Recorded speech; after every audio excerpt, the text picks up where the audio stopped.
दोस्तों, दिन के 24 घंटों में से करीब 6 से 8 घंटे का दौर ऐसा होना ही चाहिए जब हम वर्तमान, भूत और भविष्य से बेफिक्र होकर अपनी नींद पूरी कर सकें।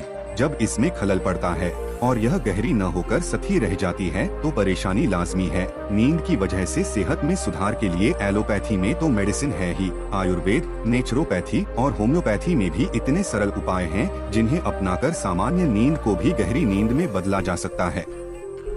दोस्तों, अगर कभी कोई रात करवटें बदलकर काटनी पड़े तो यह कुछ परेशानी की बात है, पर यह लगातार होने लगे तो गंभीरता से लेना चाहिए। यह नींद में कमी का ही सबूत है। अच्छी नींद के बिना न तन और न ही मन सेहतमंद हो सकता है। आयुर्वेद, नेचुरोपैथी और होम्योपैथी में कई तरीके बताए गए हैं जिनसे अच्छी नींद आसानी से आ जाती है। वीडियो शुरू करने से पहले हमारे पास एक छोटी सी विनती है। यदि आप इस चैनल पर पहली बार आ रहे हैं तो कृपया वीडियो को लाइक करें और चैनल को सब्सक्राइब करें। दोस्तों, आयुर्वेद में इलाज शख्स की प्रकृति को देखकर ही किया जाता है। आयुर्वेद कहता है कि इन तीनों का जब बैलेंस बिगड़ता है तभी कोई बीमार पड़ता है। इन तीनों प्रकृति के लोगों की कुछ पहचान होती है, हालांकि कोई शख्स इससे अलग भी हो सकता है। वैसे आयुर्वेद में जीवन शैली ही सबसे अहम है। सेहतमंद जीवन के लिए बताए गए हैं 3 स्तंभ। 1. आहार यानी भोजन। 2. निद्रा यानी नींद। 3. ब्रह्मचर्य यानी इंद्रियों पर काबू। दोस्तों, जिस तरह किसी बिल्डिंग को खड़ा करने के लिए पिलर्स की जरूरत होती है, इसी तरह हमारे सेहतमंद शरीर के लिए ये 3 ही सबसे अहम पिलर हैं। दोस्तों, हम यहाँ बात करेंगे आहार और निद्रा की। नींद को आहार के बाद सबसे अहम कारक माना गया है। अगर इसमें कमी हो तो परेशानियों की लड़ी बन जाती है। एक तरफ नींद की कमी से जहां तन बीमार होने लगता है, वहीं यह मन के लिए भी उतनी ही अहम है। दोस्तों, यह भी सच है कि अगर हमारा भोजन सही नहीं होगा तो इसका असर भी हमारी नींद की क्वालिटी पर पड़ता है। उदाहरण के लिए, अगर हमने ज्यादा तेल मसाले वाली चीजें खाई हैं, गर्म तासीर वाली चीजें ली हैं, बाहर की पैक्ड चीजें खाई हैं, तो एसिडिटी होगी, एसिड रिफ्लक्स होगा। ऐसे में नींद में खलल पड़ना लाजमी है। इस वजह से रात में भी हमारी नींद बार बार खुलती है। अच्छी और गहरी नींद क्यों है जरूरी? दोस्तों, हर शख्स को हर दिन 6 से 8 घंटे की नींद जरूर लेनी चाहिए। यह नींद ही हमारे अगले दिन की क्षमता को काफी हद तक तय करती है। अगर किसी ने रात में अच्छी नींद ली है तो उसका चित्त शांत रहेगा, वह दूसरे दिन ज्यादा तार्किक रहेगा, वह शारीरिक रूप से ज्यादा फुर्तीला महसूस करेगा। इसलिए अच्छी नींद तो चाहिए ही। सोने के लिए कौन सा वक्त अच्छा? दोस्तों, कोशिश तो यह होनी चाहिए कि हर रात 9 से 10 के बीच सो जाएं और सुबह 4 से 5 के बीच उठें। आयुर्वेद में सोने के इसी वक्त को सबसे अच्छा माना गया है।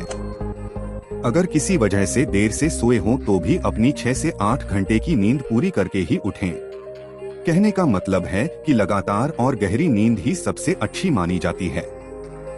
दोस्तों, अगर कभी कोई रात करवटें बदलकर काटनी पड़े तो यह कुछ परेशानी की बात है, पर यह लगातार होने लगे तो गंभीरता से लेना चाहिए। यह नींद में कमी का ही सबूत है। अच्छी नींद के बिना न तन और न ही मन सेहतमंद हो सकता है। आयुर्वेद, नेचुरोपैथी और होम्योपैथी में कई तरीके बताए गए हैं जिनसे अच्छी नींद आसानी से आ जाती है। दोस्तों, अगर कोई काम टालना पड़े तो टाल देना चाहिए, लेकिन नींद जरूर पूरी करनी चाहिए। आयुर्वेद में नींद को बलवर्धक कहा गया है। गहरी नींद से इम्यूनिटी भी मजबूत होती है। हकीकत यह है कि नींद की कमी से इंसान का वजन कम होकर वह बीमार भी हो सकता है या फिर जगे रहने की वजह से ज्यादा खाकर मोटा भी हो सकता है। अच्छी नींद सेक्सुअली भी हेल्दी बनाती है। सोने के लिए कौन सा वक्त अच्छा? दोस्तों, कोशिश तो यह होनी चाहिए कि हर रात 9 से 10 के बीच सो जाएं और सुबह 4 से 5 के बीच उठें। आयुर्वेद में सोने के इसी वक्त को सबसे अच्छा माना गया है। अगर किसी वजह से देर से सोए हों तो भी अपनी 6 से 8 घंटे की नींद पूरी करके ही उठें। कहने का मतलब है कि लगातार और गहरी नींद ही सबसे अच्छी मानी जाती है। दोस्तों, हर सुबह उठने पर थकान महसूस हो तो ऐसी शिकायत काफी लोगों की होती है कि हर रात 8 या 10 घंटे सोने के बाद भी उठने पर एनर्जी महसूस नहीं होती। दरअसल इस तरह की परेशानी कई वजहों से हो सकती है। सपनों ने खलल डाला हो, रात के हैवी खानपान ने परेशान किया हो, ऐसे में सुबह नींद खुलने पर फौरन ही उठकर न बैठ जाएं। लेटे हुए ही 5 से 7 मिनट तक बच्चों की तरह साइकिल चलाएं। दोस्तों 10 से 20 बार डीप ब्रीदिंग करें। इस दौरान गहरी सांस लें। सांस धीरे धीरे लें, फिर इसे 4 से 5 सेकंड के लिए होल्ड करें। फिर धीरे धीरे सांस को तब तक निकालें जब तक दोनों फेफड़े पूरी तरह खाली न हो जाएं। ऐसा करने से कुछ फर्क तो जरूर दिखता है। शवासन। दोस्तों अगर नींद की परेशानी हो तो शवासन बहुत फायदा पहुंचा सकता है। अपने शरीर को पैरों से ढीला करते हुए एक एक अंग करके सिर तक पहुंचना है। पूरे शरीर की मांसपेशियां आराम की मुद्रा में पहुंच जाती हैं। शरीर का तनाव कम होने लगता है। शुरुआती दिनों में शवासन की मुद्रा में 15 मिनट तक रहना चाहिए। धीरे धीरे 5 मिनट में बदल जाता है। मेडिटेशन। दोस्तों हर रात सोने से पहले 5 से 10 मिनट का मेडिटेशन कर सकते हैं। यह मन को शांत करने में अहम भूमिका निभाता है।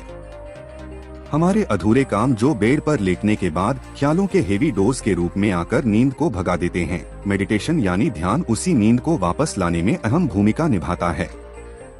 नींद की समस्या न हो तो भी इससे फायदा है।